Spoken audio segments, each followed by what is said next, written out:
नमस्कार, मैं हूं मनप्रीत और आप देख रहे हैं वायरल सच। आज हम चर्चा करने जा रहे हैं जल भराव के संग्राम के बारे में। आज लगातार 3 दिन हो चुके हैं। भारी वर्षा के कारण गुरुग्राम में, साइबर सिटी कहे जाने वाले, आर्थिक नगरी कहे जाने वाले गुरुग्राम में जल भराव की समस्या। 20 करोड़ रुपए लगाए जाते हैं सरकार द्वारा जल भराव के ऊपर। करोड़ों रुपए जनता देती है सरकार को टैक्स के रूप में, परंतु मिलता क्या है उनको उसके बदले में? सिर्फ और सिर्फ जल भराव। ड्यूटी पर जाने के लिए समस्याएं सामने आती हैं, सड़कें टूटी हुई मिलती है, जल भराव मिलता है, किसी का एक्सीडेंट हो जाता है, किसी को चोट लग जाती है और किसी की मौत भी हो जाती है। आज हम इसी कार्यक्रम में बात करने जा रहे हैं इसी जल भराव के संग्राम के ऊपर। चर्चा करेंगे हम इसके ऊपर कि इसके लिए जिम्मेदारी किसकी है, कौन इसके लिए जिम्मेदार है। पक्ष विपक्ष एक दूसरे को ही बोलते रहेंगे या फिर जनता के बारे में सोचा जाएगा, जनता की मुश्किलों के बारे में सोचा जाएगा, उनकी मूलभूत सुविधाओं के बारे में सोचा जाएगा। इसी के ऊपर आज चर्चा के लिए हमारे साथ मौजूद हैं एलएसपी के प्रत्याशी माइकल सैनी जी, पूर्व डिप्टी मेयर परमिंदर कटारिया जी और एडवोकेट और सोशल एक्टिविस्ट मनीष शांडिल्य। तो आइए डायरेक्टली बात करते हैं उनसे और जानते हैं कि कैसे हम इस चीज को रोक सकते हैं और क्या एक दूसरे को ही बोलना काफी है या नहीं। नमस्कार सर, बहुत बहुत स्वागत है आपका। सर, सबसे पहले हम जानना चाहेंगे, जो अधिकारी हैं, सरकारी अधिकारी हैं, वो बहुत ही अच्छी फैसिलिटी दे रहे हैं जनता को, अंडरपास कम स्विमिंग पूल, तो क्या आपको लगता है कि ऐसे अधिकारियों के ऊपर कार्रवाई नहीं होनी चाहिए? क्योंकि चीज तो एक ही मांगी थी, अंडरपास मांगे थे, स्विमिंग पूल तो वो ऐसे ही दे रहे हैं। तो आपको क्या लगता है कि ऐसे अधिकारियों के ऊपर कड़ी कार्रवाई होनी चाहिए जिनके कारण सारी की सारी जनता, पूरा का पूरा गुरुग्राम जल भराव की समस्या फेस कर रहा है? सबसे पहले हम जानना चाहेंगे परमिंदर जी आपसे। हाँ, निश्चित है कि पिछले 2 दिन में बहुत भारी बारिश हुई जी, उसके कारण पूरे शहर में पानी भरा और स्थिति बिल्कुल भयानक हुई। इसमें कोई दो राय नहीं कि हर आदमी परेशान हुआ। और निश्चित है कि जिन लोगों उसके जिम्मेवार हैं उनको क्वेश्चन किया जाना चाहिए, उनको इससे संबंधित जो भी उनको जिस तरह का भी कानूनी रूप से उनको होना चाहिए, जुर्माना होना चाहिए, जिस तरह की कोई हो उस तरह कराना चाहिए। लेकिन मैं एक बात और कहूँगा, जिस तरह बड़ी भारी बारिश हुई उसी तरह व्यवस्था की बात करूँ तो प्रशासन के जो लोग इसमें लगे रहे, चाहे वो नगर निगम के कर्मचारी हों या हमारे कमिश्नर साहब विशेष रूप से ध्यान रखते थे, डीसी साहब विशेष रूप से ध्यान रखते, हमारा पुलिस प्रशासन, आपने देखा होगा इस बारिश में जहाँ भी संभव हो सकता था वहाँ उन्होंने काम करने की कोशिश की। ठीक है, समस्या वो एक दिन में समाधान होने वाला नहीं है और उम्मीद से ज़्यादा आपने देखा होगा, उम्मीद से बहुत ज़्यादा बारिश हुई, स्थिति भयानक हुई। लेकिन आज आप, कल भी बारिश रही पूरे दिन, परसों बारिश रही, लेकिन आज आप शहर में देखोगे आपको लगभग ना के बराबर पानी भरा नजर आ रहा होगा। केवल इस कारण नहीं हो पाया कि भी वो सिस्टम ठीक था, इसमें सबसे बड़ा सिस्टम में जरूर कमियां रही होंगी, लेकिन सुव्यवस्थित मेहनत करने के कारण वो ठीक हो पाया। मैं एक दो उदाहरण और देना चाहूँगा। जी माइकल जी, आप कुछ कहना चाह रहे हैं? देखिए, सबसे पहले तो मैं वायरल सच को ये बधाई देना चाहता हूँ कि इस महत्वपूर्ण मुद्दे को उठाया उन्होंने अपने चैनल पर, और इस शहर की जो समस्या है, वास्तविक समस्या है, इसके ऊपर उन्होंने आज डिबेट के लिए भाई परमिंदर कटारिया जी को, शांडिल्य जी को बुलाया और एक सार्थक चर्चा करने के लिए, ताकि प्रशासन को इस दिशा में हम संजास के कुछ कह सके। अपने भाई गुड़गांव की जनता होने के नाते, एक आम नागरिक होने के नाते हम ये कहना चाहते हैं कि गुरुग्राम कमिश्नर, नगर निगम कमिश्नर जी आते ही उन्होंने ये बयान दिया था कि भाई मेरे कार्यकाल में ये जल भराव की समस्या नहीं होगी। आज उनके ये दावे भी फेल हो गए। गुरुग्राम में क्या पूरे हरियाणा में भाजपा की सरकार को 6 साल हो गए, तो इस सरकार को और कितना समय चाहिए इस शहर की दशा और दिशा को बदलने के लिए? हाईवे प्रत्येक वर्ष देश की लाइफलाइन है और इस लाइफलाइन को हर वर्ष पानी में डूब करके होकर के जाना पड़ता है। हर वर्ष वर्षा काल में 35-40 करोड़ रुपए के हर साल टेंडर निकाले जाते हैं नालों की सफाई के लिए। वो नालों की सफाई बारिश के पानी से होती है, कोई ठेकेदार उस सफाई को कराता नहीं है। और मैं यहाँ पे जिम्मेवार जो पार्षद, जो चयनित जनप्रतिनिधि हैं, मैं उनकी भी यहाँ पे कमियां मानता हूँ कि वो यहाँ पे ठेकेदारों की जो उन्होंने काम किए ना किए उनको अनदेखा करके उनको स्वीकृति दे देते हैं। यहाँ पे मेयर जो टीम है, मेयर टीम को बगैर उसका निरीक्षण किए और ठेकेदारों की पीठ थपथपाने का जो काम है उससे गुरुग्राम की जनता जो है ना अंधेरे में रहती है और वो नुकसान झेल रही है। हर साल जल भराव की समस्या झेल रही है। देखिए, देश की जो मुख्य लाइनें हाईवे है, इसके नीचे जो बड़े अंडरपास हैं, जो फ्लाईओवर है, उनमें सुराख हो रहे हैं और जो अंडरपास है उनमें पानी भर रहा है। ना उनके पंप अच्छे से काम करते हैं, फायर ब्रिगेड की गाड़ियां लगानी पड़ती हैं, एक्स्ट्रा पंप लगाने पड़ते हैं। ये बैड इंजीनियरिंग जो उन्होंने की, इसको बनाने के लिए यहाँ पे जो अधिकारी रखे हुए हैं, उन अधिकारियों को यहाँ गुड़गांव में रहने का कोई अधिकार नहीं है। और सरकार ये चाहती है कि भाई अगर गुड़गांव का सच्चे में विकास करना चाहती है तो गुड़गांव में काबिल अधिकारियों को लगाना पड़ेगा और काबिल अधिकारी होंगे तभी इस गुड़गांव का विकास हो सकता है। क्योंकि यह शहर, गुरुग्राम शहर, बैड इंजीनियरिंग का नमूना झेल रहा है और बैड इंजीनियरिंग के कारण ही यहाँ की जनता परेशान है। जल भराव की समस्या हर वर्ष हो रही है। जी जी मनीष जी, हम आपसे जानना चाहेंगे कि सेक्टर 45 में 5 मंजिली इमारत झुक जाती है, आसपास के एरियाज जो उसके साथ के लगती बिल्डिंग है उनको खाली कराया जाता है, उसको तोड़ने के आदेश दे दिए जाते हैं। तो आपको क्या लगता है कि जो बिल्डिंग मटेरियल वहां पे पहले लग रहा था, बारिश ने तो उसकी तस्वीर दिखा दी, क्या पहले उसकी तस्वीर वहां के अधिकारी नहीं जान पाए थे? देखिए मंत्री जी, ऐसा है कि ये कई न्यूज़ चैनल के माध्यम से और अखबारों के माध्यम से ये सूचना मिली है जी। कि 5 मंजिला इमारत को ढहाने की, क्योंकि वो बारिश, अत्यधिक बारिश जो हुई गुरुग्राम में कल परसों, उस वजह से वो मकान झुक गया एक साइड में, और झुकने के बाद जो है उसमें उसको तोड़ने के आदेश प्रशासन ने दिए हैं। मैं विशेष तौर से कहना चाहता हूं कि ठीक है, अगर इस तरह का कोई आदेश है तो जो गुरुग्राम प्रशासन है उस पर जांच बिठाए और किन किन अधिकारियों ने क्या क्या, किस तरह से नक्शे पास किए, किस तरह के मटेरियल्स यूज हुए, और जो अकाउंटेबिलिटी है वो फिक्स करनी पड़ेगी। बिना अकाउंटेबिलिटी फिक्स किए एक दूसरे पर हर साल दोषारोपण करने से काम नहीं चलेगा। और जिन अधिकारियों का भी उसमें दोष पाया जाए, जो गिल्टी होल्ड हो, उनको कानून के हिसाब से और एक्ट के हिसाब से प्रॉपर सज़ा मिले, और जिनका नुकसान हुआ है उनको कॉम्पनसेशन मिले, ये ठीक रहेगा। लेकिन और उस वजह से सामाजिक तौर से भी बहुत अन्य लोगों को परेशानियां झेलनी पड़ी हैं, ये भी बिल्कुल सच है। ऐसा भविष्य में ना हो, प्रशासन और सरकार इस पर अगर अमल करे तो सामाजिक स्तर पर, मैं सामाजिक पहलू से इस रूप में इस चीज़ को देखना चाहता हूँ। सर आप क्या कहना चाहेंगे परमिंदर जी इस पे?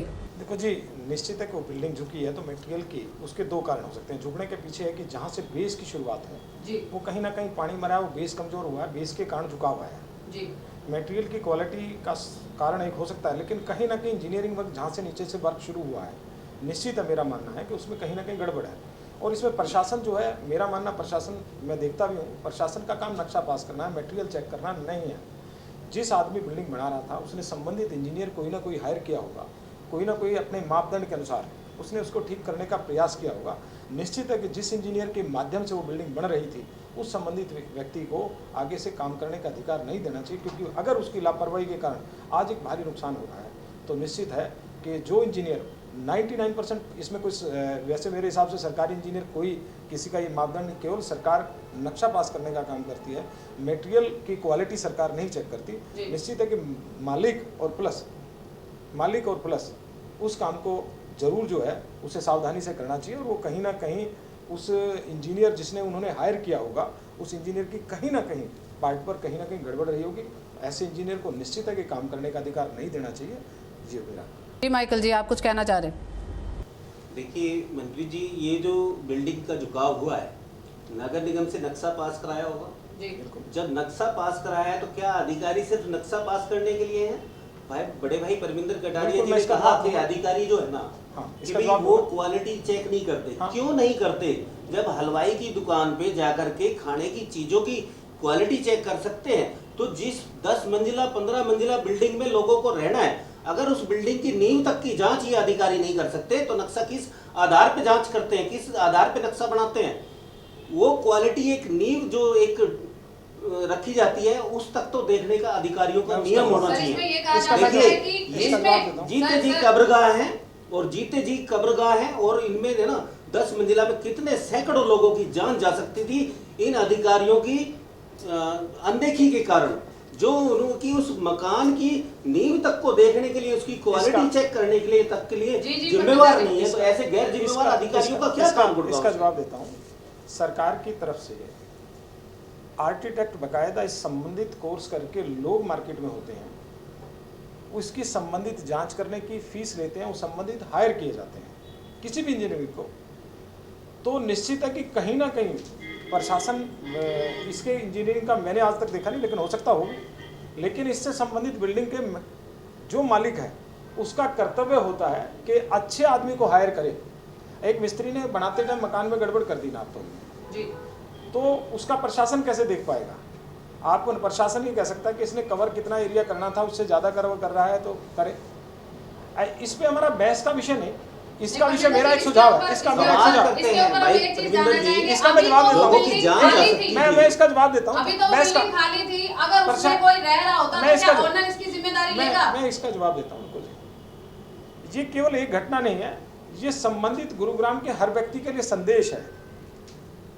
मैं हर व्यक्ति के लिए संदेश कह रहा हूँ, हम बनाते टाइम ये जरूर जांच करें कि ये जो काम करा रहा हूँ क्या वो संबंधित आदमी उस काम करने लायक है या नहीं है। तो ऐसे में क्या उस ओनर के ऊपर कोई कार्रवाई नहीं होनी चाहिए? कार्रवाई होनी चाहिए, और प्लस उस इंजीनियरिंग डिपार्टमेंट जिसका उसमें दोष है, संबंधित चैन को, मैं एक नहीं कह रहा, संबंधित चैन को, मान लो ओनर है, ओनर की लापरवाही रही, लेकिन ओनर के साथ साथ उसने, मान लो आप एक बिल्डिंग बना रहे ओनर है, आपने विश्वास करके ए पर्सन को काम दिया, किसी को काम दिया, तो उस संबंधित चैन का, मैं कह रहा हूँ उसकी भी, उसने भी अपना ध्यान रखना था, लेकिन संबंधित चैन को लेना चाहिए, व्यक्ति एक को नहीं, उस चैन से संबंधित जितने लोग हैं, ताकि वो भविष्य में, वो चैन वाले जो लोग हैं वो भविष्य में दूसरी जगह गड़बड़ ना, उन्हें ब्लैक लिस्टेड किया जाना चाहिए ताकि वो कभी भी गलत काम फिर ना कर सके। जी मनीष जी, आप। मैं इस पे एक कानूनी पहलू की बात कर लेता हूँ। अभी जैसे हमने चर्चा करी कि अकाउंटेबिलिटी फिक्स होनी चाहिए, तो मैं इनकी बात से सहमत हूँ, परमिंदर जी की बात से। अकाउंटेबिलिटी दो तरीके से फिक्स हो सकती है। एक अकाउंटेबिलिटी तो डिपार्टमेंटल अकाउंटेबिलिटी है कि किसने नक्शा पास किया था, क्या वो नक्शा आर्किटेक्ट के और स्टैंडर्ड बेंचमार्क के अकॉर्डिंग पास था या नहीं था, नंबर 1। अगर वो था तो ठीक है, डिपार्टमेंटल। दूसरा परमिंदर जी की बात यह है कि जिसने कॉन्ट्रैक्टर ने वो मकान बनाया या बना रहा है या बना रहा था। तीसरा जो ओनर है, इसमें आईपीसी के सेक्शंस होते हैं और सीआरपीसी के थ्रू भी उसमें पुलिस के पास मुकदमा दर्ज होता है, उस कॉन्ट्रैक्टर के अगेंस्ट में भी हो सकता है, उस ओनर के अगेंस्ट में भी हो सकता है, और ये प्रशासन भी करवा सकती है कि किसकी लापरवाही थी, क्या मटेरियल्स। लेकिन जो जांच होगी वो वापस प्रशासन ही कर पाएगा, प्रशासन के ही आदेश से जांच होगा। और एक बार जांच होकर अगर ये जांच में सामने आती है, बातें खुलकर आती हैं कि कॉन्ट्रैक्टर की जिम्मेदारी थी जानबूझकर मैनिपुलेशंस किए, फैब्रिकेटेड और रॉ मटेरियल्स जो थे वो स्टैंडर्ड के नहीं लगाए, तो उस कॉन्ट्रैक्टर पे भी और उस ओनर पे भी मुकदमा होना चाहिए, क्योंकि इससे ऑलरेडी जान माल का नुकसान था। जैसा कि सैनी जी ने कहा कि अगर ये बिल्डिंग बन गई होती और रिहायशी होती और जो कि हो जानी थी, तो भविष्य में इसमें 10, 15, 20 लोग, 50 लोग, पता नहीं कितने भी नंबर्स ऑफ पीपल की डेथ हो सकती थी। तो उस पर लापरवाही की जिम्मेदारी बनती है, और लापरवाही के जो गैर जिम्मेदाराना हरकत है उसमें सीआरपीसी के थ्रू उसमें मुकदमा भी दर्ज हो सकता है और होना चाहिए, ताकि भविष्य में इस तरह के जो कॉन्ट्रैक्टर्स हैं या जो बिल्डिंग ओनर्स हैं वो सचेत रहें और बार बार सरकार और अधिकारियों पर और आम लोगों पर सवाल ना उठे। इसमें अभी सर ओल्ड गुड़गांव की बात करें, 45 की बात करी, साइबर सिटी जो कि कही जाती है, गुरुग्राम साइबर सिटी के रूप में कहा जाता है। गोल्फ कोर्स रोड बहुत अहम भूमिका निभाता है क्योंकि माना जाता है बहुत पॉश इलाका है, बट इसमें भी जल भराव की समस्या है। जी माइकल जी। मिलेनियम सिटी नाम तो रख दिया है कि भी गुरुग्राम मिलेनियम सिटी है, लेकिन उसका एक पॉश इलाका है, गोल्फ कोर्स रोड नाम से विश्व भर में प्रसिद्ध है जी। लेकिन उसका एक उस रोड पर बने एक अंडरपास की जो है ना 48 घंटे के बाद, शहर का दुर्भाग्य देखिए कि मिलेनियम सिटी के अंदर जो गोल्फ कोर्स रोड से जो अंडरपास आ रहा है वो 48 घंटे के बाद शुरू किया गया है। यह व्यवस्था अधिकारियों के। जी आप बोलिए, 1 मिनट माइकल जी। जी मैं आपको बताऊं, ये निश्चित है कि समस्या गंभीर थी, इसमें कोई दो नहीं, हम सब लोग परेशान हुए। पहले दिन भरा, उसी रात को फिर खाली हुआ। कमिश्नर साहब लगातार, क्योंकि हम भी सब टच हैं, क्योंकि वो समस्या ये पूरे गुरुग्राम की है, निश्चित है कि जब समस्या आती है तो हम सब उसको फेस करते हैं। कल जिस दिन हुआ, सुबह पता लगा, रात तक वो खाली हुआ, और कल भी रात को 12 बजे वो बिल्कुल क्लियर करके कमिश्नर साहब रात को 12 नहीं बजे भाई, उसकी फोटो परमिंदर डाली जी, है। मैं आपकी बात ने सही है, बिल्कुल आप फोटो डाली पर्दा है मत और डालिए। यहाँ तक नहीं ये वास्तविकता है इस शहर की, वास्तविक- मैं दुर्भाग्य आपकी है बात इस कर शहर रहा का हूं। मैं ये कह कि रहा हूं एक अंडरपास को जो है ना 48 घंटे लग 48 जाते हैं। नहीं आप साहब, उन साहब अधिकारियों पर गलत उनकी तारीफ कर 48 रहे हैं। घंटे मेरे गलत आंकड़े हुआ। नहीं है, सरकार द्वारा, मीडिया द्वारा दिखाए गए आंकड़े। मैं आपको 48 घंटे में पहले दिन हुआ सुनिए, साहब। ML खट्टर साहब को जो है ना इसकी सूचना है, DC साहब को इसकी मैं सूचना इसका है, 48 नगर निगम घंटे की बात कमिश्नर का- साहब को देखो इसकी मैं- सूचना है कि 48 घंटे नहीं, बाद 48 उस नहीं। अंडरपास को शुरू 48 किया नहीं। गया। इस दुर्भाग्यपूर्ण स्थिति के सैनी लिए भी साहब, आप यदि अगर अधिकारियों को श्रेय देते हैं स्थिति बनी ही तो क्यों? इससे हाँ, बड़ी और ये क्या ये बात स्थिति है? आपका बनी आपका क्यों? क्वेश्चन बहुत जल अच्छा भराव की है। समस्या ये आपकी बनी बात का क्यों? सहमत कभी हूँ गोल्फ कोर्स कि रोड समस्या जैसे बड़ी इलाके क्यों। में। ये बिल्कुल अच्छा क्वेश्चन है कि होना भी चाहिए। आगे अब ये समस्या बड़ी, निश्चित है कि वैसे समाधान होने चाहिए कि वो समस्या बड़ी, उन कारणों को जांच करके वो पानी टूटकर कैसे आया। जी। निश्चित है कि कहीं ना कोई जो रेन हार्वेस्ट की लाइन होगी, निश्चित है वो टूटी होगी। मैं ये मानता हूँ, एकदम इतना पानी, बारिश का इतना पानी नहीं था, बारिश बहुत ज़्यादा थी, कहीं ना कहीं ड्रेन टूटी होगी। मुझे उसकी जानकारी नहीं है, मैं आपको कहूँ। निश्चित है कि उन विषयों की जानकारी ली जाएगी और संबंधित वो भविष्य में दोबारा ना हो, मेरा कहना दोबारा ना हो, इसकी प्रशासन को जागरूकता रखनी पड़ेगी। रविंदर जी, आप मेरे बड़े भाई, मैं आपसे एक बात कहना चाहता हूँ। सामाजिक जीवन भी आपका बहुत बिल्कुल। अधिक रहा है, आप शहर के पूर्व डिप्टी मेयर भी रहे हैं, तो शहर में आपको पता है कि जो पुराने समय से जोड़ वगैरह बना दिया करते थे, उन जोड़ों में वो पानी समा जाया करता था, जल का संचयन होता था, उसमें जल स्तर भी बढ़ता था। आज आप बताइए कितने जोड़ बाकी शेष बचे हैं? सभी जोड़ों पर अनाधिकृत कब्जे हो चुके हैं, सभी पर जो है ना मिट्टियां डल के, मतलब उन पे दुकानें बना दी गई हैं, किसी में कम्युनिटी सेंटर बना दिए गए। जब जल का मतलब कोई स्रोत उसको संचयन के लिए होगा ही नहीं, उन जोड़ों को खत्म कर दिया जाएगा तो जल तो इन अंडरपासेस में ही भरेगा। आपकी सरकार कर क्या रही है? मैं ये कहता हूँ सरकार को ना, जो जोड़ बनाने की इनकी पहले नीति थी, उस जोड़ की नीति को दोबारा से अमल में लाए और इस शहर में जगह जगह मैं कहता हूँ कि सरकारी जोड़ों को, जिसमें पानी का संचयन हो सके, ये पानी के जल स्तर को भी बढ़ाएगा और ये जो जल भराव की समस्या, इससे भी कहीं ना कहीं निजात मिलेगी। चाहेंगे कि सामाजिक रूप से आप बताएं, आप एक सोशल एक्टिविस्ट है, आपको क्या लगता है कि किसकी गलती है या क्या आप अपना क्या पक्ष रखना चाहते हैं?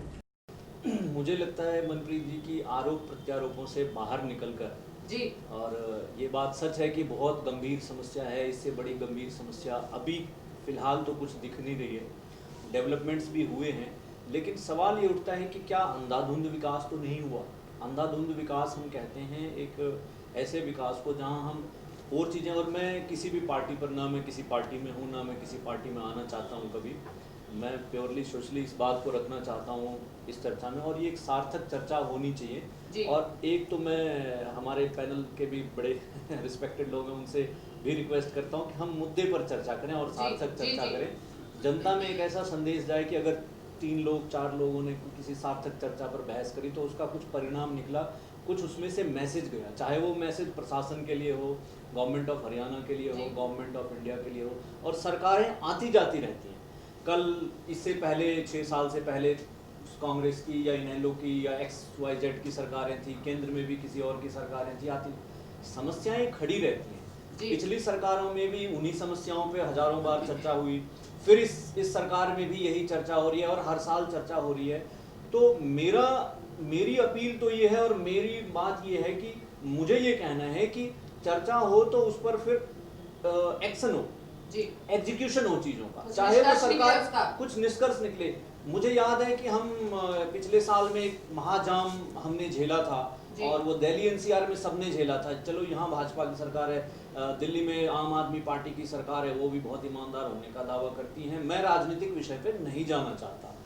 मेरा एज ए आम आदमी, as a common citizen of India, मेरा ये कहना है, हम सरकारें चुनते हैं, हम विधायक चुनते हैं, हम पार्षद चुनते हैं, हम मेयर चुनते हैं, और इसलिए चुनते हैं, इस उम्मीद और इस विश्वास के साथ चुनते हैं कि वो जो भी गंभीर विषय हैं, जो इंफ्रास्ट्रक्चर का विषय है, लॉ एंड ऑर्डर का विषय है, डेवलपमेंट का विषय है, उन पर अच्छे से काम करे और एक्सपेक्टेशन से काम करे। इवन 50-60% भी एक्सपेक्टेशंस मैच हो जाए तो भारत की जनता इतनी है कि वो खुश हो जाती है जी। लेकिन अगर उससे बिलो स्टैंडर्ड पे काम होता हो या चीज़ों को ध्यान नहीं दिया जाता हो तो वो नाराज होती है, दुखी रहती है।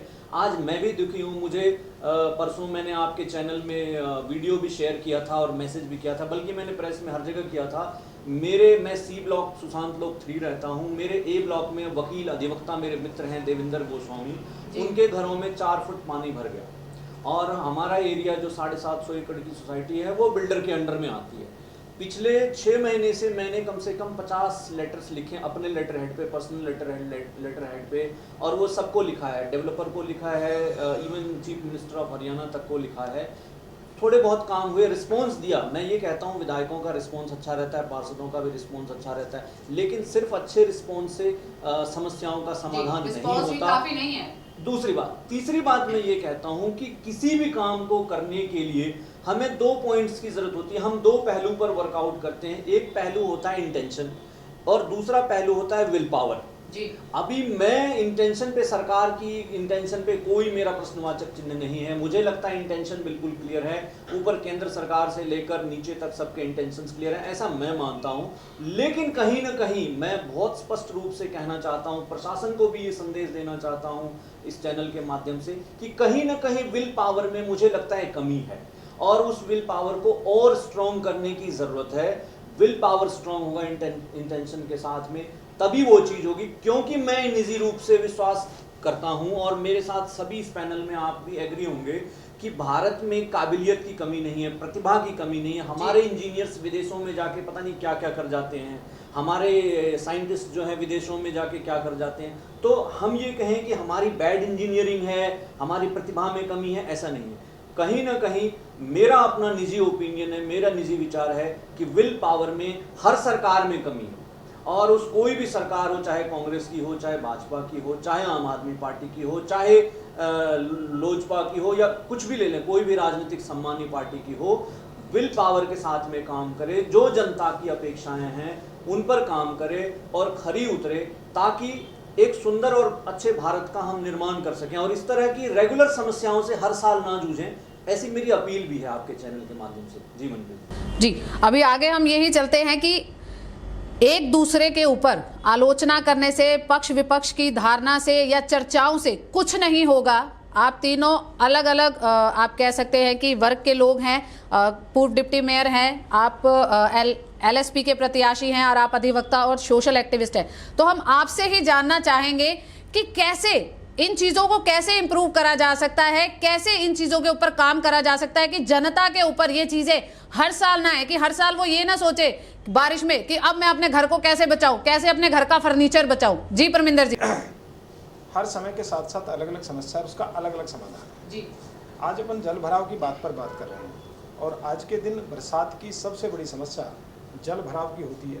पूरे विश्व में जहाँ जहाँ बारिशें ज़्यादा होती हैं वहाँ सब इसका कॉमन समस्या है। उसका सबसे बड़ा समाधान है कि बारिश के स्टोरेज पानी के बढ़ें और उसका सबसे अच्छा सुझाव जो सैनी साहब ने दिया, मैं भी उसका समर्थन करता हूँ और हमें प्रयास करना चाहिए। पुराने जितने जोड़ हैं उनको दोबारा जागृत करने की आवश्यकता है। एक दूसरा विषय है, आज जैसा सरकार ने किया है जी। कि 500 गज या कुछ स्टैंडर्ड तय किए हैं कि उन स्टैंडर्ड के घरों का हर आदमी रेन हार्वेस्ट की व्यवस्था साथ साथ करे, ताकि बारिश जैसे जब कल बहुत ज़्यादा आई तो पानी जो है अगर जितने छोटे छोटे टुकड़ों में रिचार्ज होना शुरू होगा, बड़े टुकड़े में कहीं रिचार्ज होता है, बड़ा कोई चीज़ होती है, तो निश्चित है कि आते आते उस पॉइंट तक पहुँचते पहुँचते 4 समस्याओं को साथ लेकर आएगा। जी। मेरा मानना है, जिस तरह मैं एक छोटा सा उदाहरण दूँ, एक गाँव बसता था जिसकी आबादी 1000, 1200, 1500 होती थी।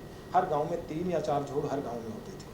वो लंबे समय से, हमारी धार्मिक परंपरा की बात भी कहूँ, मैं इसको धार्मिक रूप से भी बात जानना चाहता हूँ, जिस भी धार्मिक स्थान पर तालाब होता था वहाँ उस देवता की पूजा के लिए लोग जाते थे। साथ साथ में जो तालाब होता था उसमें मिट्टी निकालने की परंपरा होती थी, उसको पुण्य माना जाता था कि उसमें से आप 5 बार 7 परिवार के प्रत्येक के नाम की अगर मिट्टी निकालें, जितने लोग आएँ तो उससे तालाब की छटाई की प्रक्रिया करती रहते थे। तो मेरा मानना है कि जितने ज़्यादा तालाब बने, जितने ज़्यादा उन तालाबों पर रिचार्ज, और साथ में 2 पक्ष सरकार उन सारे लोगों के जिन्होंने नए जो मकान बना रहे हैं वो सब रिचार्ज की भी व्यवस्था साथ साथ करें, क्योंकि परिवर्तन सरकार कोई पारस का पत्थर नहीं है। जैसा भाई ने कहा कि समाधान के प्रति हम सबको जागरूक होना होगा, और ये भागीदारी एक दूसरे के पार्टी दोष की, ठीक है, पार्टी के नाते कर्तव्य ज़्यादा होता है जिसकी सरकार होती है, लेकिन दूसरी पार्टी का जो कार्यकर्ता है उसका भी कर्तव्य गुरुग्राम के विकास में, क्योंकि वो भी समाज उससे भी आशा करता है कि आप नेतृत्व करने का भाव अगर रखते हैं और आप समाज को नेतृत्व करना चाहते हैं तो आपकी भागीदारी भी नजर आनी चाहिए। मैं आपके मंच के माध्यम से सभी पॉलिटिकल, खासकर मैं किसी पार्टी का नहीं, मैं पॉलिटिकल नेताओं से विनती करना चाहता हूँ, चाहे वो पार्षद का चुनाव लड़ने वाले हों, चाहे वो विधायक का चुनाव लड़ने वाले हों, या जिला परिषद या अन्य किसी चुनाव लड़ने वाले, वो अपने, मैं कह रहा हूँ समाज उनसे आगे भविष्य में, जनता जिस तरह से पार्टी की टिकट को मानती है उसी तरह उसके सामाजिक बायोडाटा पे भी, कि उसने जिस तरह से आप कई बार संस्थाओं से देखते हैं कि भाई कई जगह ये पूछा जाए कि आपने समाज के लिए किस किस एनजीओ में या किस किस काम को किया है, उसके कोई एक्स्ट्रा नंबर कई जगहों में है। खासकर प्राइवेट सेक्टर में कई जगह उनसे जब छुट्टियां मिलती हैं तो उनसे पूछा जाता है कि भाई आपने समाज के लिए क्या काम किया। स्कूल में विद्यार्थियों से पूछा जाता है। तो जो आपने कहा कि हम बहस करने की बजाय हम समाधान की चर्चा भी जरूर करें। दोष लगाना बड़ा आसान है, जिससे निश्चित है जो घर का मुखिया होगा, जो नेतृत्व करेगा, जिसकी कमियां नेतृत्व करेगा, उस पर ही दोष लगना स्वाभाविक है, उससे ही क्वेश्चन पूछा जाएगा। निश्चित है वो उसका कर्तव्य है और उससे पूछना भी चाहिए और उसको जवाब देने का प्रयास भी करना, क्योंकि वो नेतृत्व करता है, उसको उस समय उसका अधिकार ज़्यादा है और उससे ज़्यादा उसमें समय लगाकर समाधान करने के प्रति जागरूक होना चाहिए। लेकिन मैं सभी की जो मनीष भाई की बात को आगे बढ़ाता हूँ, हम सभी इसी गुरुग्राम निवासी हैं, हमने इसी गुरुग्राम में रहना है। इन सारी समस्याओं के प्रशासन के साथ लगकर भी, प्रशासन को जागरूक करने के साथ साथ मेरी भागीदारी भी तय हो कि मैं ऐसे तालाबों को ढूंढकर प्रशासन की नज़र में लाऊं। मैं छोटा सा उदाहरण दूं, अभी इसी दिनों कमिश्नर साहब की बात करें, मैं ग्रुप में सारी आरडब्ल्यू ग्रुप चला रखा है, उनको सबको जोड़ा है कमिश्नर साहब ने, उसमें व्यक्तिगत मैं भी हूँ, मैं पूर्व पार्षद के लगाओ या पूर्व डिप्टी में आते हैं, मैं वो सारा हम रीड करते रहते हैं। जैसे कमिश्नर साहब अभी पानी के साथ साथ आपने देखा होगा, मैं छोटी सी घटना आपसे शेयर कर रहा हूँ, मैं किसी का गुणगान नहीं कर रहा, लेकिन जो घटित है, जो परिवर्तन है, उसकी चर्चा जरूर करूँगा। उसमें आए दिन हम रीड करते थे, देखते थे, समस्याओं को डालते थे, जैसे समस्या उसमें डालती थी उसके बाद तुरंत एक्शन भी होता था, उसके समाधान की रिपोर्ट भी उसमें आती थी। कमिश्नर साहब ने बाकायदा डाला कि जहाँ आपको नज़र आता है, अगर आपको भी नज़र आता है कि पेड़ टूट गया, लगभग 80 जगह के आसपास इस बारिश में पेड़ टूटे हैं, उनको बाकायदा टाइम पर उन सारे पेड़ टूटने का मतलब एक बड़ा पेड़ है, उसको कटिंग भी बड़ी उस पर मशीन पर कराना पड़ता है, बहुत सी चीज़ें व्यवस्था करनी होगी तब वो रोड से हटता है। तो सारी व्यवस्था इसी टाइम पीरियड में पूरी कराना और उन जानकारियों को लाना, ये काम किया। मैं उनको भी बधाई देता हूं जिन्होंने उस समस्या को तुरंत वहां तक पहुंचाने का काम किया। तो इस तरह से मेरा कहना, जो पानी का विषय था, पानी के विषय पे मैंने 2 बातें हैं। आम के आम गुठली दाम वाली बात को कहूँ, हम पानी का समाधान करें, और गुरुग्राम में जो जल स्तर नीचे जा रहा है, जो हमारे लिए भविष्य के लिए बड़ा खतरा हो सकता है। आज समस्या ये, शायद पानी की समस्या हम 3 दिन घर बैठ के कर लेंगे, या 4 दिन पूरे सीजन में, 10 दिन हमें शायद हो सकता है परेशान, लेकिन अगर पानी का स्रोत घटता रहा तो हमारी यहाँ पीढ़ियाँ नहीं ठहर पाएंगी। इसलिए मैं ये कह रहा हूँ, पॉलिटिकल रूप के कारण, पॉलिटिकल के साथ साथ भी मैं ये कहना चाहता हूँ, हम सभी लोग इसमें मिलकर संघर्ष करें। सरकार पे भी कहेंगे, सरकार के पार्ट हैं वो भी, और सरकार के पार्ट नहीं हैं वो भी, जो सामाजिक रूप से काम करने वाले वो भी, लोगों को मोटिवेट भी करें कि अपने रिचार्ज साथ साथ बनाएं। मैंने बहुत से साथियों को देखा जिनको कोई वो नहीं था, लेकिन वो अपने घर में रिचार्ज करते हैं। कईयों ने तो पानी के स्टोरेज बनाए हैं अपने घर में, वाटर टैंक में, जैसे बारिश आती है उससे शुद्ध पानी नहीं होता, लेकिन कई लोगों ने कहा उनको आपके मंच के माध्यम से आपकी भागीदारी की आवश्यकता है। ऐसे लोग जिन्होंने काम किया है, उन लोगों को भी आप अपने चैनल के माध्यम से लोगों में सम्मान दिलाइए। देखने से और सुनने से व्यक्ति बहुत सी चीज़ें सीखता है। आप ऐसे लोगों को सम्मानित करिए, जिससे निश्चित है कि उन लोगों में भी देखकर और लोगों को भी मोटिवेट होंगे और जिससे परिवर्तन होगा। और हम सब ने मिलकर, जो आपने कहा है कि भी वैध समाधान नहीं है, समाधान है उस समस्या तक के समाधान करना, तो उसके लिए हम सबको भागीदारी निश्चित है। हम सरकार के पार्ट हैं, मैं सरकार के नाते जहां मेरा प्रयास होगा उस बात को रखने का जरूर प्रयास करूंगा, और जो मेरी जानकारी में तालाब होंगे निश्चित है उनको दोबारा ठीक कराने के लिए प्रयास करूंगा। मेरी कोशिश यही है और हम सबसे मेरे हिसाब से करना चाहिए।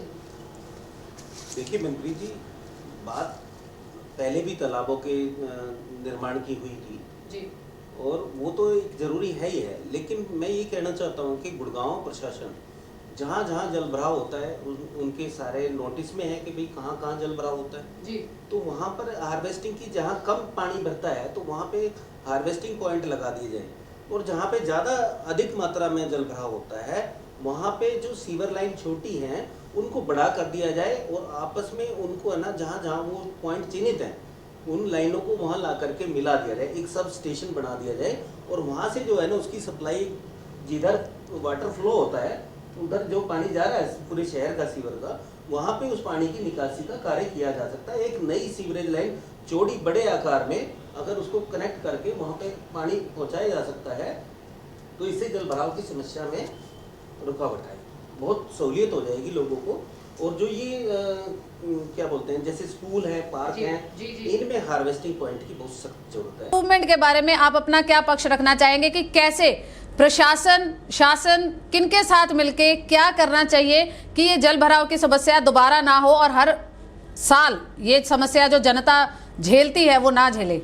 मैं बहुत लेवल पे बात कर सकता हूँ। गुरुग्राम के एक बहुत ही आम नागरिक होने के नाते मेरी तो अपील सरकार से भी है और प्रशासन से भी है, बिल्कुल एज ए कॉमन मैन, वो ये है कि सरकार अगर उनको सच में लगता है तो सभी पार्टियों की भी मीटिंग बुला सकती है, एक ऑप्शन हो सकता है। मुझे नहीं पता सरकार क्या करेगी और हो सकता है उनके पास बड़ी स्ट्रेटजीज हो इन चीज़ों के लिए, इन बातों के लिए, बट ऑल पार्टीज मीटिंग भी बुला सकती है। सभी पार्टियों को इस समय अपने कॉन्फिडेंस में लेके सरकार जो है उनसे सुझाव भी मांग सकती है। और उससे भी बड़ी बात है कि हमारे पास इतने टेक्निकल साउंड एडवाइजर्स हैं हमारे देश में, हमारे राज्य में, इवन हमारे शहर में इतने अच्छे इंजीनियर्स हैं, इतने अच्छे और भी लोग जो टेक्निकली साउंड हैं इन सब्जेक्ट्स को लेके, इंजीनियरिंग को लेके, इंफ्रास्ट्रक्चर डेवलपमेंट को लेके, सभी डिपार्टमेंट्स को आपस में तालमेल करके, जो अपनी कमिश्नरी है, गुरुग्राम पुलिस है और एमसीजी है, हुडा है, क्योंकि मिक्स एरिया है, एक टीम गठित करनी चाहिए, एक टीम गठित करनी चाहिए और कॉमन सिटीजन में से भी लोगों को आगे आना चाहिए, कुछ सामाजिक संस्थाओं को भी बुलाना चाहिए सरकार को और प्रशासन को, गुरुग्राम प्रशासन को, अदर पार्टीज के लोगों को भी बुलाकर पूछना चाहिए कि इस समस्या को और बेहतर कैसे, जो सरकार के पास नीति है, जो ऑब्जेक्टिव्स हैं, जो फ्रेमवर्क है, जो ब्लूप्रिंट है, वो अच्छी बात है, उसमें और क्या इम्प्रूवमेंट हो सकते हैं ऐसा भी सरकार कर सकती है, ये भी एक ऑप्शन है, ताकि सब लोगों की भागीदारी सुनिश्चित हो और सबको ये लगे कि सभी साथ में हैं, कोई ये फील ना करे और कोई फिर आरोप प्रत्यारोप का दौर भी कम होगा, ऐसा मेरा मानना है। हालांकि ये तो राजनीति है, चलती रहेगी आरोप प्रत्यारोप, लेकिन अगर सबको साथ में लेकर सरकार, और इसमें कोई बुराई नहीं, चाहे वो विरोधी पार्टी का हो, अपनी पार्टी का हो, विरोधी पार्टी का ना हो, सामाजिक संस्थाओं को बुला लें, एनजीओज को बुला लें जो इस पे वर्कआउट कर रहे हैं, प्लांटेशंस के इश्यूज पर, वाटर कंजर्वेशन के इश्यूज पर जो एनजीओज एनपीओज काम कर रहे हैं उनको बुला लें और एक अच्छी और एक चाहे ऑनलाइन मीटिंग भी कर सकते हैं, आजकल डिजिटल जमाना है, और सभी पार्षद मिलें, कमिश्नर मिले और चाहे सीएम साहब अपने नेतृत्व में करें या किसी मिनिस्टर, ऑनरेबल मिनिस्टर की ड्यूटी लगा लें या किसी बाहर के किसी टेक्निकल पर्सन की लगा लें, लेकिन इस पर काम होना बहुत ज़रूरी है। सरकार कोई भी हो और प्रशासन कोई भी हो, काम होना बहुत ही ज़रूरी है ताकि इस तरह की समस्या हर साल ना आए। बहुत बहुत धन्यवाद सर वायरल सच से बात करने के लिए। तो ये थे हमारे बीच पक्ष, विपक्ष और सोशल एक्टिविस्ट जिन्होंने हमें बताया कि कैसे इसको इम्प्रूवमेंट करा जा सकता है, जल भराव की समस्या को कैसे इम्प्रूव करा जा सकता है। आपस में बहस करने से, पक्ष विपक्ष आगे रखने से इससे कुछ नहीं होगा। आम जनता अभी भी जल भराव की समस्या से जूझ रही है। अगर आपके पास भी कोई ऐसी ही राय है या फिर कोई ऐसा मुद्दा है जिसके ऊपर आप डिबेट करवाना चाह रहे हैं या फिर आप चाहते हैं कि कोई इम्प्रूवमेंट निकले, कोई समाधान निकले, कोई निष्कर्ष निकले, तो हमें नीचे कमेंट बॉक्स में लिखना मत भूलिएगा, क्योंकि वायरल सच जनता की आवाज है और हम पूरी तरीके से चाहते हैं कि आपके जो भी समस्याएं हैं, जो भी मूलभूत सुविधाओं से रिलेटेड भी समस्याएं हैं, तो आप नीचे हमें कमेंट बॉक्स में लिख सकते हैं। हम बनेंगे आपकी आवाज। इसी तरह तमाम अपडेट्स के लिए बने रहें, क्योंकि सबसे तेज नहीं सिर्फ सच मिलेगा आपको, ओनली ऑन वायरल सच। इस वीडियो को ज्यादा से ज्यादा लाइक करें, शेयर करें और आपके अपने चैनल वायरल सच को सब्सक्राइब करना मत भूलिएगा। तब तक के लिए नमस्कार।